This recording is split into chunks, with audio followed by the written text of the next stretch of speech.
Bom, voltamos aqui para a segunda parte da nossa conversa. Espero que você já tenha assistido o vídeo 1. Se você não assistiu, já clica lá para assistir, para você ficar por dentro, porque está sendo muito valiosa a nossa conversa sobre mediação. O Gabriel é ultra mega experiente na área. E tem uma novidade no final desse vídeo também, não quero antecipar. Obrigada, Gabriel, mais uma vez. Imagina, o prazer é meu. Vamos lá. Vamos lá.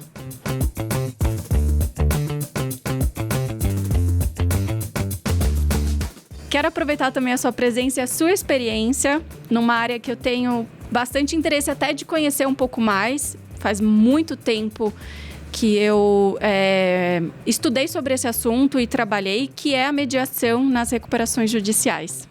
Perfeito. Eu acho que é algo muito interessante e que cada vez mais a mediação tem sido útil, né? Se você pegar desde 2014, no enunciado, acho que 45 da Jornada de Prevenção e Resolução de Litígios, onde foi incentivado na recuperação judicial, reconhecido que a conciliação e a mediação podem ser úteis, passando pela recomendação 45 do CNJ de 2019, isso vem sendo incentivado ao longo dos anos, né?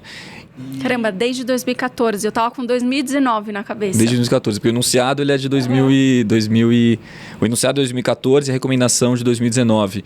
Mas isso vem ganhando cada vez mais corpo, porque, primeiro, que as recuperações judiciais têm aumentado exponencialmente no Brasil nos últimos tempos, né? Pós-pandemia, você percebe? Pós-pandemia, principalmente. Então, isso tem sido uma realidade cada vez mais comum. E a vantagem de você colocar uma mediação para ajudar as partes, por exemplo, a criarem um plano de recuperação judicial, ou então, no âmbito da falência, de você conseguir fazer um plano de liquidação de ativos, a mediação ajuda a aproximar todos esses stakeholders, todas essas partes envolvidas, né? Então, por exemplo, o próprio credor, o devedor, né? Também eles, quando você vai montar, por exemplo, um plano de recuperação judicial, ele monta ali com base no que ele tem disponível, mas se ele souber de antemão, por exemplo, certinho quais são os interesses, o que cada parte, o que cada credor está precisando, fica mais fácil de você aproximar um plano que seja aprovado com maior celeridade, né? Por exemplo. Ou então, né, esses métodos consensuais eles podem ser utilizados, como a gente já fez algumas vezes, também onde a empresa ela busca alguma ajuda para comunicar os credores, aqueles que vão seguir junto durante o plano de recuperação judicial, na execução do plano, fornecendo ou prestando seus serviços, né? Vocês atuam, só para eu entender um pouco melhor, claro, em prol, então, da empresa ou você já atuou em prol também dos credores?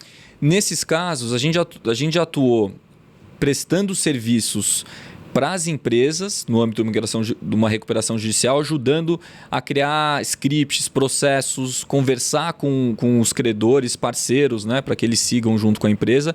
Mas a gente já atuou e atua cada vez com mais frequência lá no escritório, também atuando como mediadores judiciais, né? Então, no âmbito de falências, por exemplo, onde existe uma animosidade muito grande ali entre credor, administrador judicial, entre aquelas empresas que buscam os ativos, né, surge a figura do IDPJ, né, da desconsideração da personalidade jurídica, para pressionar, por exemplo, a família da falida a negociar, né? Você trava todos os ativos, todos os bens, e aí você cria um ambiente que talvez faça mais sentido você negociar, né? Você conversar. E aí que a mediação ela faz muito sentido, né? O mediador ele consegue conversar com os dois lados, num ambiente que não seja numa assembleia geral, num ambiente que você consiga ser esse meio do caminho entre as partes, né? E só para esclarecer, a desconsideração da personalidade jurídica é trazer os bens não só da empresa, mas do sócio, para que eles respondam pela dívida ou pela qualquer questão que esteja envolvida na falência. Então, você falou desse assunto, me relembrou muito, fez um filmezinho na minha cabeça. Como advogado, a gente corre bastante atrás da desconsideração da personalidade jurídica. Então, quer dizer que o sócio ele acaba entrando e os seus próprios bens. Então, ele me parece que fica muito mais interessado e a participação em negociar e o mediador se faz ainda mais necessário para ajudar nessa negociação. Isso. Porque envolve o patrimônio pessoal e o patrimônio da empresa. Por exemplo, sim, exato. E no âmbito da falência a gente tem visto muito isso também. de conversar com todos os grupos de credores, né? Você vai conversar com os advogados dos credores trabalhistas, né? O que eles estão buscando, qual que é a correção monetária que eles vão aceitar num eventual acordo. E aí também a família da falida, por exemplo, tem ativos pessoais, como você colocou, por meio de um IDPJ tudo trava. Então ele quer de alguma forma talvez colocar outros ativos ali no âmbito da falência para conseguir pagar todos da melhor forma. Porque ele preza mais por um do que por outro? Isso, exatamente. E é legal que você consegue também conversar com a esfera pública, né? Então PGE, todas as procuradorias representando o Estado. Então você consegue... É um leque muito grande de credores participantes e é método, né? Primeiro você conversa ali com o devedor ou com o falido, enfim. Depois você vai conversar com o juiz, você conversa com a AJ. E você conversa na figura de mediador. Figura de mediador. E aí você, tá bom, entendi o ponto, aí você vai conversar com os credores, os grupos de credores, né? Conversando com eles, você vai entender o que cada um quer, o que cada um busca, até onde ele pode aguentar o haircut, né? Ou seja, o prazo e o valor que ele vai receber, quais são as porcentagens. Você traz isso de volta para a devedora, ajuda ela a montar uma proposta e assim você vai fazendo isso como se fosse uma mediação, mas num âmbito muito mais complexo, multipartes, exatamente. Deve dar um trabalhão. Dá muito trabalho, mas os resultados são impressionantes, assim. Muito legal. Sim. De uma forma prática, rápida, o resultado seria... No caso, por exemplo, de uma falência, você consegue encerrar uma falência, né, que poderia eternizar, ali, vamos dizer assim, demorar muitos anos, você consegue encerrar uma falência liquidando ativos. Você faz um plano de liquidação de ativos em que cada um vai receber tanto e você encerra a falência, né? Ou no âmbito de uma recuperação judicial, de criar um plano de recuperação judicial com mais celeridade que atenda aqueles credores. Né? Menos entraves. Então, pelo que eu me lembro, os credores, que você chamou de Assembleia Geral, que é uma grande reunião onde todos participam com interesses completamente diferentes. Sim. Então, e pode ser que esses credores eles podem ajudar ou podem atrapalhar. Então, isso pode se alongar ou ser um pouco mais rápido. E acho que isso, inclusive, a gente está falando aqui novamente de possibilitar a recuperação efetiva de uma empresa. Exatamente.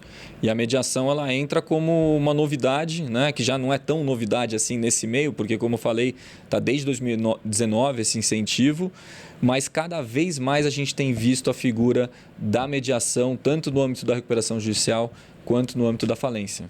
Bom, Gabriel, aproveitando que a gente está aqui na Associação Comercial de São Paulo e pensando no foco que é justamente a proteção, o incentivo, o apoio para os pequenos e médios empresários, como que você acha, pela sua experiência, que a mediação ou até os métodos adequados de resolução de conflito podem contribuir e ajudar o pequeno e médio empresário que às vezes talvez não se identifique ou não perceba o quanto pode ser valioso para ele?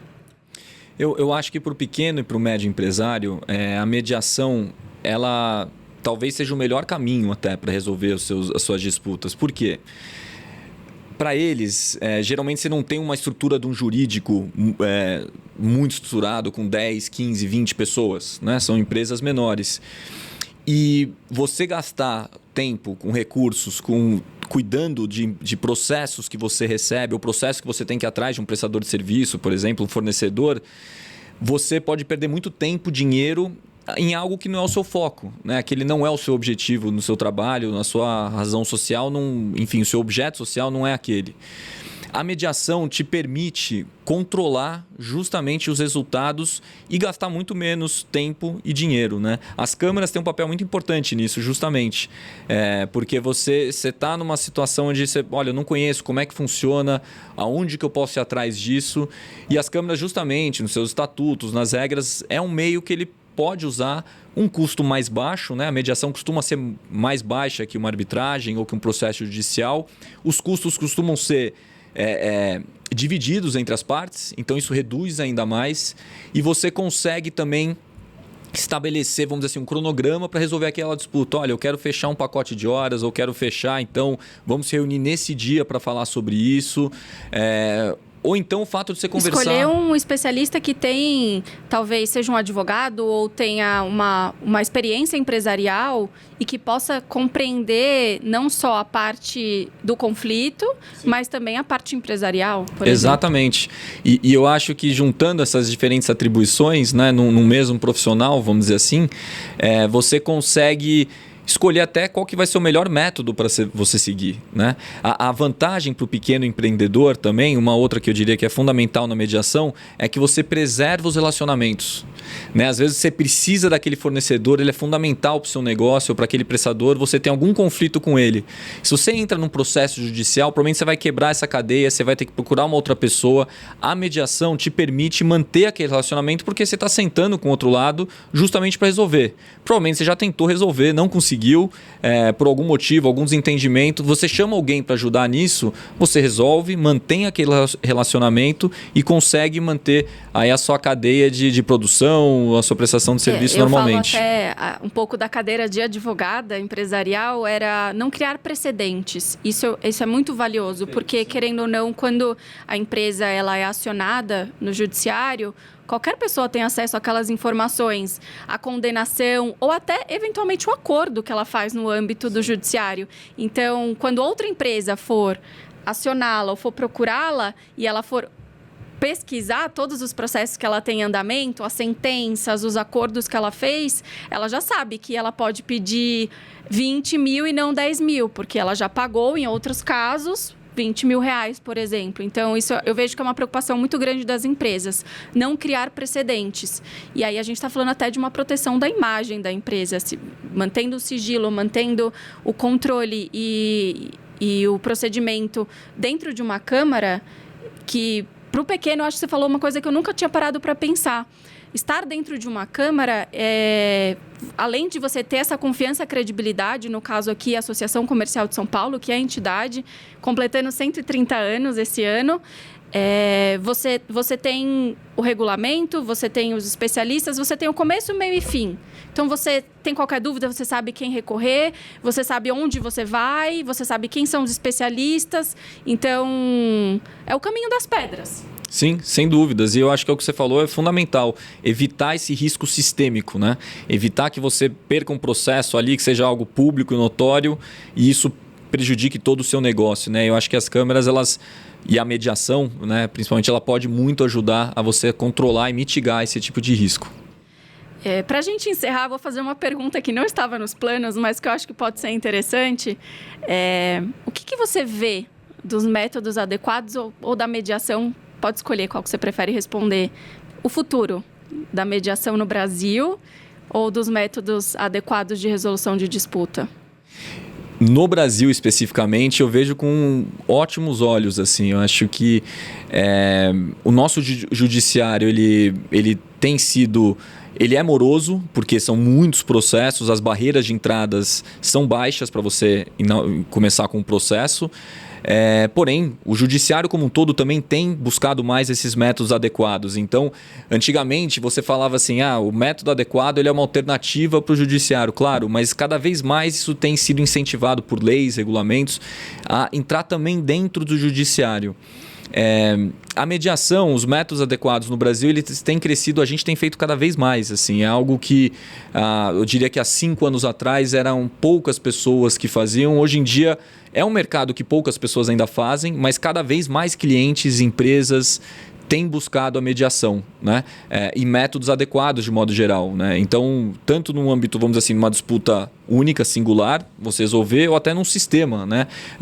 Por exemplo, dentro de uma própria empresa, você lidar com casos de assédio, qual que é a melhor forma de você lidar com isso? Esse é um assunto legal para a gente falar numa próxima. Sim, sem dúvidas. A gente tem feito isso lá no escritório, essas consultorias para construir, desenhar como lidar com esse sistema de assédio moral, assédio sexual, enfim, qual que é a melhor forma para você conversar sobre isso, para você estruturar canais mesmo dentro de uma própria empresa. Então eu vejo que não só na mediação, mas os métodos adequados eles estão entrando cada vez mais, seja dentro das empresas, seja entre empresas, ou seja no âmbito do judiciário também. Que legal, que bom saber que você tem essa visão. É a minha, há bastante tempo. E eu vejo hoje cada vez mais as pessoas estão trabalhando exclusivamente com isso. O que era, como você falou, 5 anos atrás, praticamente impossível. Exatamente. Então, eu fico muito feliz. Agradeço a sua presença. Muito obrigada por compartilhar com a gente sua experiência e foi muito, muito interessante mesmo. Espero que vocês tenham gostado. Prazer foi meu. Quando vocês precisarem, eu estou por aqui. Foi um bate-papo leve e eu gostei bastante. Antes que eu esqueça, eu quero oficialmente aqui nesse vídeo te convidar para fazer parte da nossa lista de especialistas como mediador. Eu acho que pode ser que muitas pessoas se interessem, porque realmente, parabéns. Eu já conheci o seu trabalho, mas agora te ouvindo mais, não tenho dúvidas que você é muito bom no que você faz. Muito obrigado, Marcelo. Será um prazer compor aqui a lista de vocês. É uma câmera muito legal, pelo que eu tenho visto. E muito obrigado pela oportunidade também de falar desse assunto que é muito caro para todos nós, né? A gente está encerrando aqui a segunda parte desse vídeo. Muito obrigada por assistir até aqui. Foi muito bacana conversar com você, Gabriel. Prazer foi todo meu. Espero te receber mais vezes. Fica aqui, deixa seus comentários, suas sugestões para o próximo vídeo. Muito obrigada por assistir.